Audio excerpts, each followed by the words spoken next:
On a peu l'occasion d'être spectateur du quotidien d'une classe. Brute, sans phare, fait de perfection et d'imperfection, de coups de génie et d'imprévus. Parce qu'on pense que le réel des classes est le meilleur terrain de réflexion et d'amélioration pour nos pratiques d'enseignement, nous vous ouvrons leurs portes. Nous vous invitons à découvrir ces outils pédagogiques afin qu'ils deviennent les vôtres. Bienvenue dans la saison 3 d'Être prof, le podcast. Une série audio dans laquelle enseignantes et enseignants vous partagent leurs pratiques du quotidien, de la maternelle au lycée. Épisode 32. Choisir son atelier en maternelle.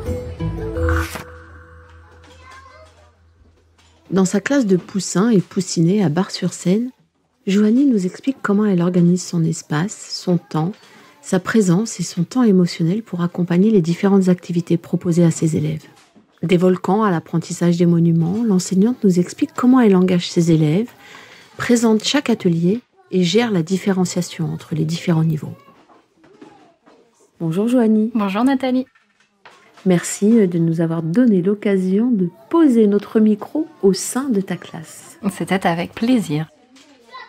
Alors ce matin, on a des nouveaux ateliers. Est-ce que vous les avez vus ? Non. Alors si on regarde le tableau, là, ils sont accrochés.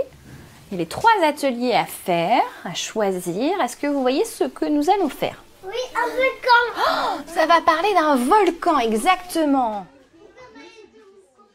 Alors ceux et celles qui nous écoutent ne voient pas ta classe, mais c'est une super classe. Tu nous la décrirais et tu nous donnerais à entendre les choix que tu as faits sur son aménagement.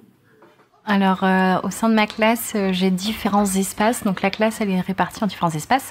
Il y a l'espace du langage. On va retrouver un poste avec des histoires à écouter, une bibliothèque avec les différents albums qu'on lit tous les après-midi. Tous les après-midi, on lit un album et après, il se retrouve dans la bibliothèque.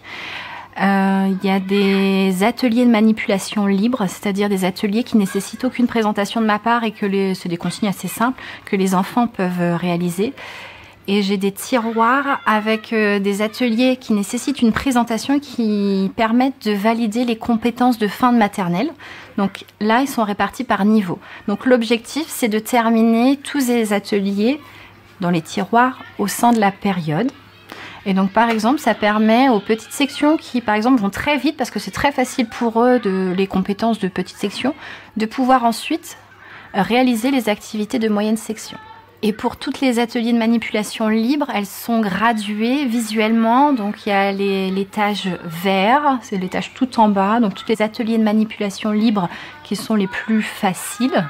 Après jaune, orange et rouge. Donc ça, on va retrouver la même configuration dans l'espace mathématique, avec ces ateliers avec présentation et sans présentation. Il y a aussi un coin Lego. Il y a le coin des manipulations. On va retrouver beaucoup d'activités de motricité libre. Une tour pour réaliser des dessins. Il y a des pochoirs, il y a des feuilles, des coloriages, des gommettes. Il y a aussi un tableau noir pour écrire à la craie. Ensuite, on a un coin découverte où on va trouver notre poisson de la classe. Parce que l'année dernière, on a travaillé sur l'eau. Pareil, des ateliers de manipulation libre en sciences, en géographie, en histoire.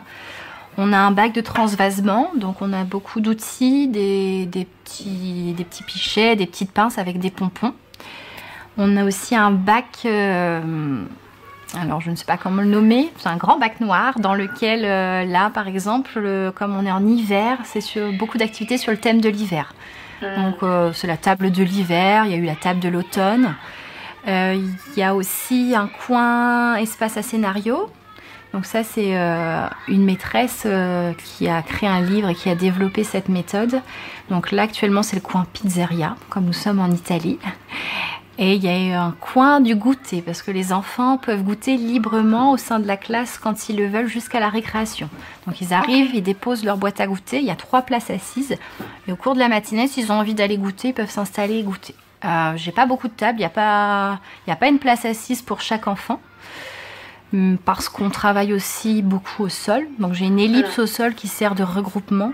J'ai des petits tapis pour que les enfants travaillent au sol. Donc voilà un petit peu la configuration, si c'est un petit peu plus clair pour ceux qui nous écoutent. Alors aujourd'hui, avec moi, on va essayer de construire un volcan et de le réveiller.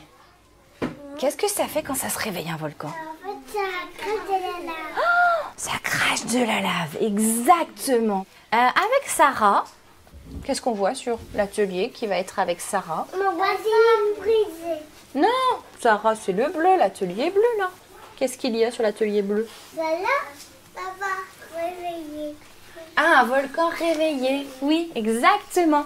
Donc avec Sarah, vous allez peindre un volcan en éruption qui crache du feu. Vous allez faire ça en peinture. Il va falloir souffler pour faire sortir le feu du volcan. Est-ce que vous savez souffler? Oui. Comment on souffle? Oh oui, comme le grand méchant loup sur la maison des petits cochons. Hein. On souffle très fort. Tu nous présentes l'activité de ce jour? Donc tous les matins, les enfants ont un temps d'atelier au choix. Donc je propose 3 ateliers à réaliser. Donc c'est des ateliers qu'on va retrouver sur 3 jours de la semaine. Et je laisse le choix aux enfants de choisir ce qu'ils souhaitent faire. Donc forcément, on ne peut pas faire toujours ce qu'on a envie puisque c'est un nombre de places limité. Donc par atelier, on est 5 ou 6 maximum. Donc une fois l'activité présentée, les enfants ont une petite photo et doivent aller poser leur photo sur la boîte de l'atelier. Donc c'est une boîte de lait toute simple que j'ai peinte et leur photo est aimantée et puis ils doivent coller leur photo, ce qui matérialise leur inscription à l'atelier. Donc il y a un atelier qui est fait en autonomie, il y a un atelier qui est fait avec la SEM de la classe et un atelier qui est dirigé par moi. Et donc sur les 3 jours de la semaine, donc lundi, mardi et vendredi, les enfants tournent sur ces ateliers. Le but est de tout faire, de faire un atelier par jour minimum. Et puis, il va y avoir un autre atelier. L'atelier qu'on fait tout seul, sans personne.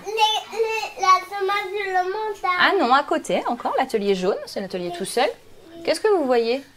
Me voit la tour pensée. Ah, la tour penchée, elle s'appelle comment? La tour de Pise. La tour de Pise. Et qu'est-ce qu'on voit d'autre? Me voit un peu de... on voit un peu ça. Ah bah ça c'est quoi? Je sais pas. Bah, c'est le volcan. Donc comment on appelle ça, ces choses-là? Comme quand on avait vu quand on était allé à New York. Il y a quoi en Italie? Ça s'appelle comment ces choses-là? Ce sont des... des quoi? Des des monuments, exactement. Donc aujourd'hui, vous allez avoir une activité tout seul où il va falloir remettre les monuments avec leur bon nom. D'accord?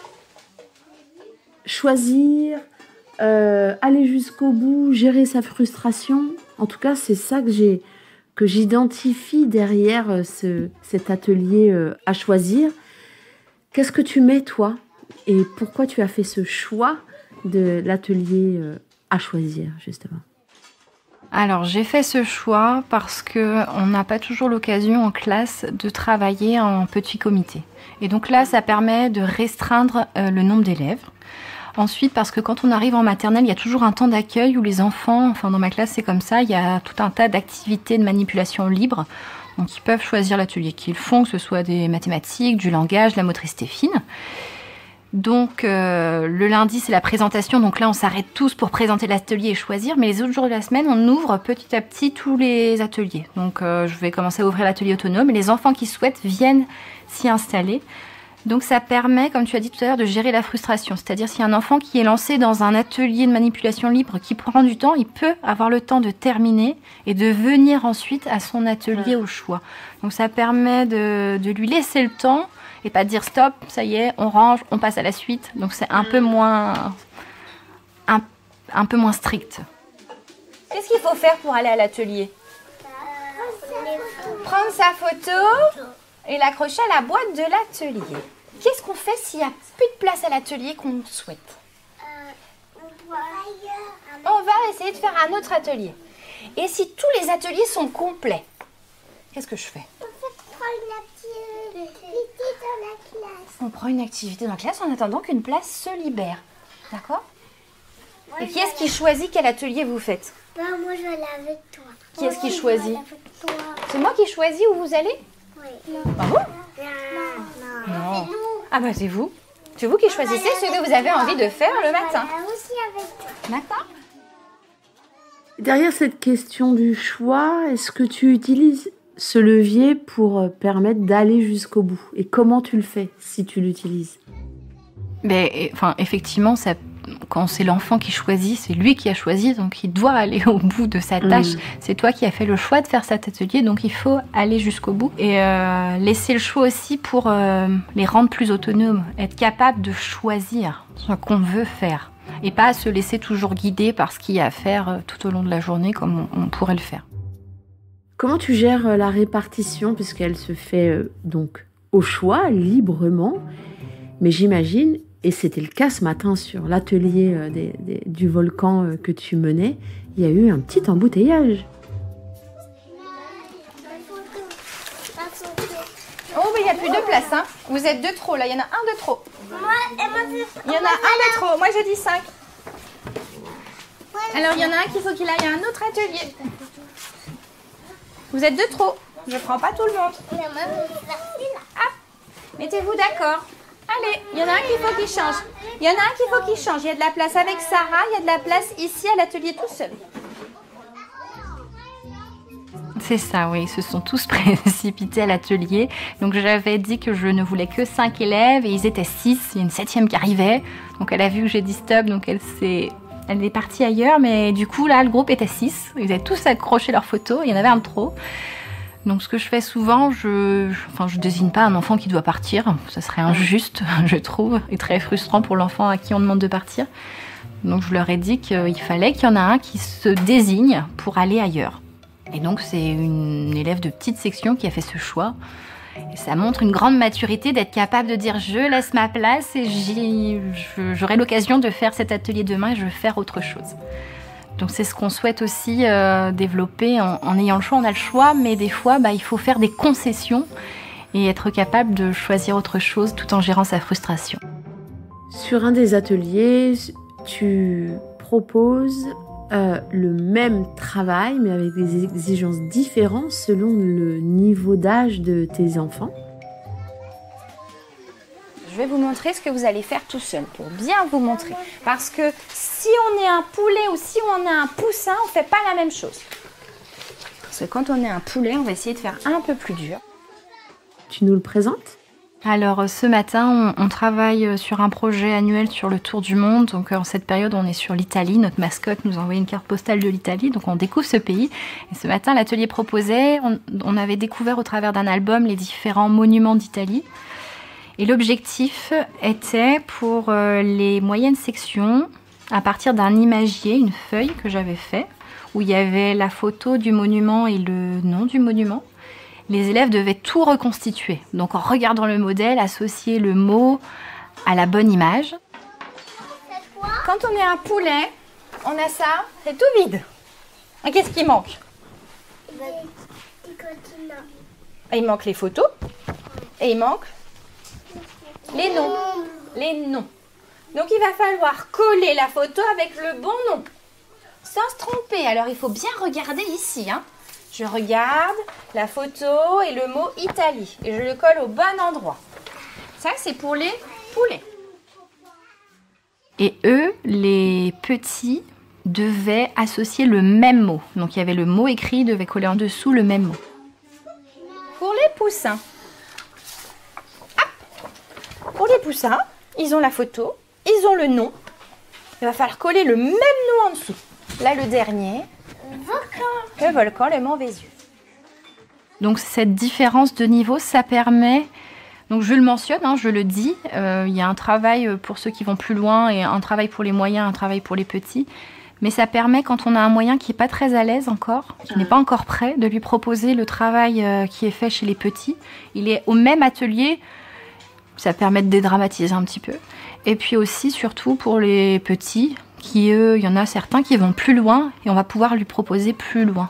Donc on essaye de s'adapter au niveau de chacun. Alors tu as une manière assez originale de dénommer tes groupes d'enfants. Ah, vas-y, dis-nous. Oui.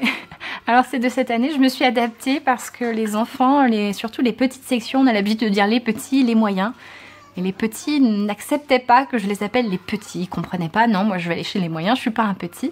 Donc, on a essayé de trouver une façon originale de les nommer. Donc, on a les poussins et les poussinettes. Et puis, quand on est chez les moyens, on grandit un petit peu. On est les poulets et les poulettes. Donc, voilà. Et donc, nous, on est, avec mon ADSEM, on a dit qu'on était les mamans poules. Très bien. Donc, voilà. Et du coup, c'est plus simple pour eux. Oui, voilà. Et puis, c'était mignon. Et puis, ils l'ont un peu mieux pris. Parce que c'est vrai qu'en début d'année, on avait surtout un élève de petite section qui n'acceptait pas du tout qu'on l'appelle petit. Ce que je peux comprendre. Hein. Ce que je peux comprendre. On leur dit, vous êtes grands, vous allez à l'école. Et puis là, on les appelle les petits. Non, ça ne marche pas. En préparant l'émission, en tout cas, ces compétences que tu mets en place sur le choix, la gestion de la frustration, ça m'a fait penser aux fonctions exécutives. Et du coup, j'ai ressorti une ressource Être prof sur évaluer les fonctions exécutives pour regarder autrement nos élèves. Et voilà, c'est une ressource qu'on vous mettra dans les ressources de l'émission. Parce que, en tout cas, c'est comme ça que j'ai fait le lien. Je me dis, ouais, c'est une autre manière de regarder nos élèves et une autre manière aussi de développer certaines compétences qui ne sont pas que des compétences académiques. Voilà, c'est ça, oui. Donc là, on a la tour de Pise. Ça, Louis nous a dit que ça ressemblait à quoi? Ah non, jette pas les pièces dans l'eau, là. Qu'est-ce qui se passe ici? Alors, Louis nous a dit que ça ressemblait à une galette, ce monument. Et on y fait quoi? Autrefois, il y a longtemps, on faisait quoi? Oui. Des spectacles. Et ça s'appelle le Colisée. Et dis-moi, qu'est-ce qui t'a mis en marche sur ce sujet du choix de l'atelier? Alors, quand je suis arrivée dans cette école, donc c'était ma première année à temps plein, et je suis arrivée donc tout petit moyen, donc tout l'été j'ai travaillé, j'ai lu beaucoup de choses. J'étais tombée sur un site internet super qui s'appelle Maternelle, où elle développe justement cette façon de faire. Donc, j'étais partie avec cette idée, j'avais tout mis en place, parce que souvent maternelle, on voit des groupes de couleurs et on n'est qu'avec un groupe tout au long de l'année, on tourne. Je trouvais ça un petit peu ennuyeux, en tout cas pour moi, ça ne me convenait pas. Et puis, première rentrée, premier désenchantement, ça n'a pas fonctionné. Ça n'allait pas comme je voulais. Forcément, c'est la première fois que j'avais une classe à temps plein, des maternelles. Donc ça faisait beaucoup de premières fois. Donc je suis revenue au groupe de couleurs pour une année, le temps de prendre en main la classe, de me familiariser avec cette profession d'enseignante. Et puis petit à petit, j'ai adapté mon mode de fonctionnement, mon mode pédagogique année par année pour arriver là où j'en suis aujourd'hui. Mais en tout cas, ça a toujours été une volonté de ma part de m'adapter, d'essayer au maximum de m'adapter aux élèves et pas que ce soit eux qui s'adaptent à moi. Puis ma maternité a aussi beaucoup aidé dans ce sens-là. Parce que du coup, on vit 24 heures sur 24 avec un enfant. Et du coup, on se rend bien compte qu'on ne peut pas tout leur imposer, c'est pas juste. Ils ont le droit de décider. Ce sont des êtres à part entière et à qui on doit faire confiance. Et puis l'école, c'est... Enfin, là, ils travaillent pour eux. C'est leur parcours d'apprentissage, leur parcours scolaire. C'est à eux de le construire. Donc on doit aussi leur laisser cette liberté pédagogique pour apprendre au mieux. Et justement, par rapport à ce choix, on peut imaginer qu'un enfant, devant 3 activités qu'il a à choisir, il y en a certaines qui lui paraissent plus sexy, en tout cas vers laquelle il a le plus envie d'aller. Et pourtant, certaines activités qui ont des atours peut-être un peu moins aguichants donnent beaucoup de satisfaction quand on les a réussis. Comment tu travailles ça avec tes élèves? Alors, toutes les activités proposées... On essaye de les... Enfin, forcément, ça rentre dans le cadre d'un projet, donc on essaye toujours de susciter cette envie, mais effectivement, il n'y a pas toujours l'envie. Il y a des activités, comme tu dis, qui sont moins séduisantes. Donc, il y a un moment donné, on explique qu'il va falloir faire, c'est la règle en fait, il y a une règle, c'est comme ça rentre dans un cadre, on a le choix, mais il faut quand même faire au cours de la matinée une activité. Alors, ça permet aussi, peut-être quand... Je ne sais pas s'il y a un enfant ou plusieurs enfants qui n'ont pas envie de faire l'activité. C'est cette activité qu'ils doivent faire puisqu'il ne reste que de la place ici. Alors nous, on termine. Et puis après, on peut prendre le temps de les accompagner, de les prendre individuellement et de dire « Allez, là, on y va ensemble ». Et le fait qu'il y ait l'adulte avec eux, ça change tout. Ce matin, j'avais un petit garçon là en petite section qui, le temps que je fasse mon volcan, lui, devait coller les noms des monuments. Puis il avait rien commencé, il était fatigué, il n'avait pas envie. Et donc une fois que j'ai eu terminé mon activité, j'ai pris le temps d'aller m'asseoir à côté de lui et de terminer avec lui. Donc en l'accompagnant, ça permet de lui donner un peu plus d'envie, un peu plus de motivation. Et j'ai l'impression que ce qui peut donner envie aussi, c'est la phase retour que tu as en grand groupe, où tu leur demandes ce qu'ils ont fait, ce qu'ils ont appris. Alors, quels sont les ateliers qu'on a fait ce matin? Qu'est-ce que vous avez choisi de faire? Julia, toi, tu as choisi... on lève la main, parce que si on parle tous en même temps, on va pas s'entendre. Qu'est-ce que tu as choisi de faire, toi, Julia? Le volcan. Avec qui? Avec ça. Et qu'est-ce que tu devais faire? Est-ce que tu l'as fabriqué, le volcan? Oui. Ah bon? Oui. On l'a soufflé. Ah, avec quoi tu as soufflé? Des pailles. Des pailles, et il fallait souffler sur quoi? Le volcan. Sur la peinture. Il fallait souffler sur la... Peinture, exactement. Il fallait souffler sur la peinture pour faire Un énorme volcan. une éruption. Il fallait réveiller le volcan. Un volcan tout réveillé. Peut-être que ça aussi, ça concourt à avoir envie de faire une activité qu'on n'avait pas imaginé faire. Oui, c'est ça exactement, ouais, parce qu'on verbalise, on a un retour, un petit feedback sur ce qu'on fait, ce qui est très important d'ailleurs, d'avoir un retour sur ce qu'on a appris pour mettre en mots. Et quand on découvre ce que les autres ont fait et l'entrain qu'ils ont en racontant leur activité, effectivement, ça peut leur donner envie pour le jour d'après de réaliser l'activité. Quel conseil tu donnerais à un collègue ou une collègue qui aurait envie de se lancer sur ces ateliers à choix ? Alors, je lui conseille... Enfin, quand on voit comme ça une classe où ça roule, on se dit « Ah ouais, c'est génial et tout ». Et peut-être qu'on peut ne pas se sentir capable parce qu'il y a plein d'obstacles. Mais il faut savoir que c'est un travail. Enfin, moi, là, ça m'a pris 7 ans pour arriver là à ce fonctionnement. Donc, c'est quelque chose qui prend du temps. Donc, il faut essayer petit à petit et puis se donner un objectif. Tous les ans, j'essaye de travailler ça. Donc peut-être proposer plusieurs ateliers au choix, et il y a différentes façons de faire choisir les élèves. Donc je dirais y aller crescendo, se faire confiance et surtout être à l'aise soi avant de se lancer comme je l'ai fait la première année, parce que du coup on peut vite être désenchanté. Mais c'est un beau parcours de formation professionnelle que tu nous as proposé là, hein. C'est se poser des questions, faire un choix par année, ne pas mener toutes les batailles en même temps et y aller crescendo. Oui, voilà, c'est ça, ouais. Théo, toi, tu as choisi quoi comme activité ce matin? La fumée qui descend.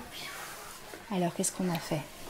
En fait, c'est On a la fait- lave qui descend. On a vu la lave qui descendait, mais avant de voir la lave qui descend, on a On a du sable. fabriqué un volcan avec du sable, exactement. Et aussi la bouteille. Non, la cheminée. Oui, c'est la cheminée. On a appris tous les mots du volcan.